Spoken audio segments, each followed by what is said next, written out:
Breathing is one of the most fundamental aspects to living, with the average person taking upwards of 26,000 breaths per day, and a lot of these breaths happening on an unconscious level. Now, just because these breaths happen autonomously for the most part, that doesn't necessarily equate to efficient breathing patterns. So in today's video, I want to go over how to regulate your breathing for improved optimal defaults. Before we get started, if you're new around here, my name is Mark, and this is a channel that is dedicated to health and lifestyle optimization, where we take the latest tips, techniques, and trends in regards to health in order to promote a more sustainable and long life. If that's something that you're interested in, then consider subscribing for more future content related to this. Now, when it comes to breathing, first and foremost, we're going to want to look at where the root of our breath actually starts. So for the most part, we want to primarily be breathing through our nose pretty much 99% of the time. Now, this is for a host of different reasons.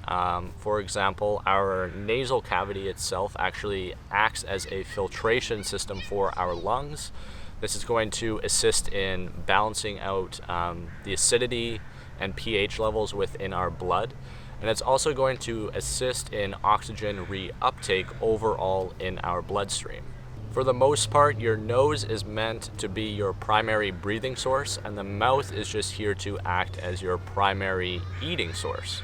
So the less that you can breathe through your mouth day to day, whether that be you sitting at your desk, when you're sleeping, or going through any type of exercise, really try to emphasize primarily breathing through your nose. I won't go into too much detail around nasal breathing, as there is people who are far better at explaining the benefits of it. Someone that I might recommend for you to check out would be Patrick McKeown and his book, The Oxygen Advantage. In it, he talks about all the benefits of nasal breathing, and one aspect of that book that really stuck with me that I try to incorporate on a day-to-day basis is the quote, "Breathe light in order to breathe right." That is a quote that I try to think of periodically when I find myself getting into an inefficient breathing pattern or rhythm. For the most part, if I'm breathing too expansively or too quickly, then I know I'm probably in an inefficient breathing state. The idea with the breathe light to breathe right is you're trying to get deep breaths from actually down-regulating how many breaths per minute you're taking.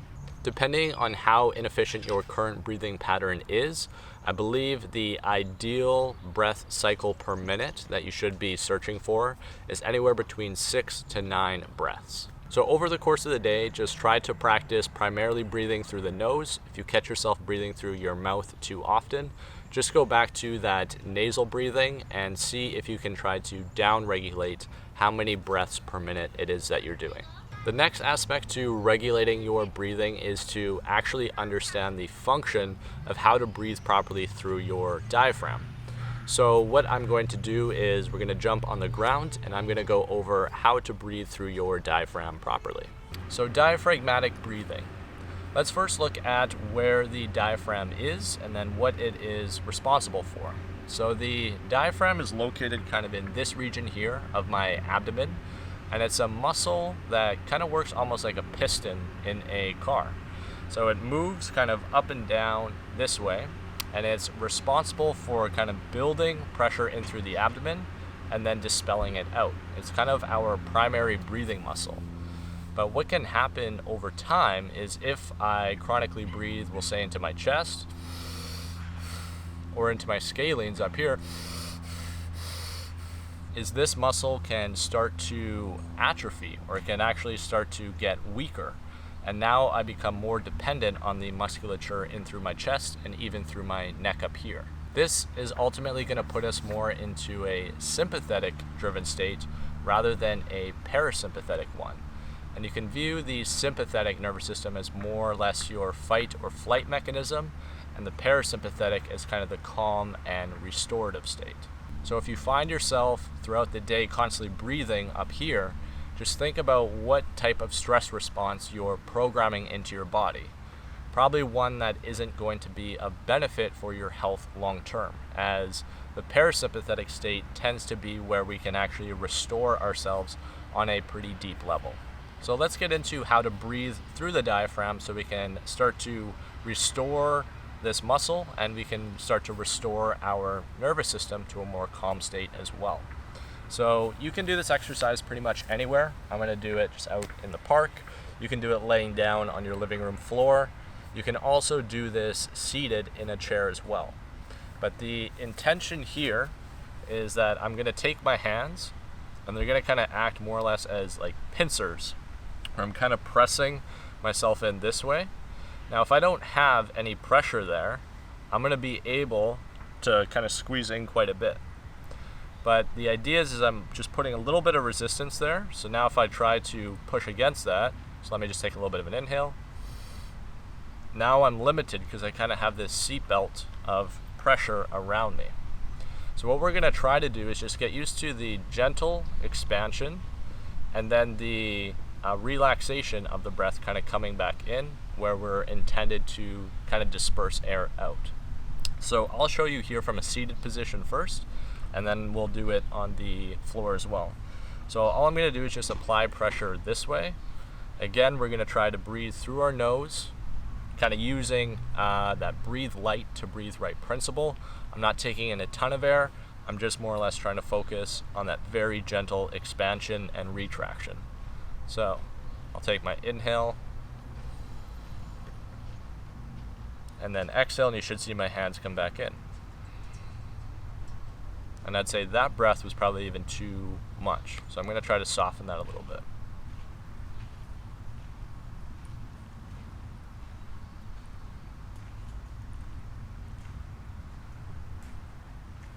I'll do one more.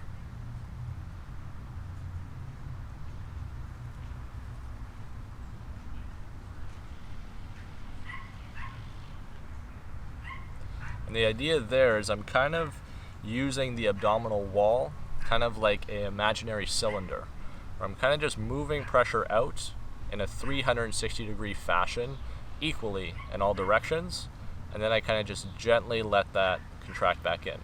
Not trying to hold pressure, just trying to let that kind of come back in and then let it expand back out, going through the natural kind of ebb and flow of my breath. And if you breathe really quickly, so if I am a chronically chest breather, you might notice that you kind of struggle for air when you're going there. So you might go something like, and you'll notice the cadence of your breath is going to be quite quick. So really try to down regulate that breath. Again, probably between 6 to 10 breaths per minute. Anywhere where you start to feel almost a moderate hunger for air, but not so much where you're having to catch your breath mid-cycle. So just go to where you're having a little bit of resistance to work against. The same sort of idea, but we're just going to do it on our back. So now I can just go on my back. My knees will come up. I can go here. I can even put a pillow on my neck as well. And then I'll do that exact same thing where I'm pinching.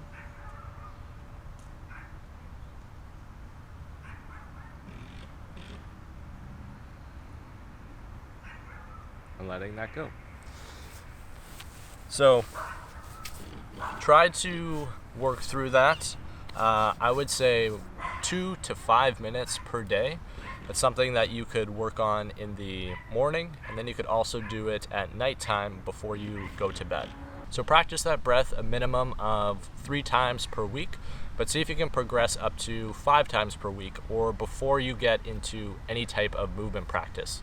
It's a really good idea to train the breath, so then that way when you actually go into a movement practice where you can't put conscious awareness into what it is that you're doing, all these systems are firing on their own. Anyways, that's all for today's video on how to regulate your breathing.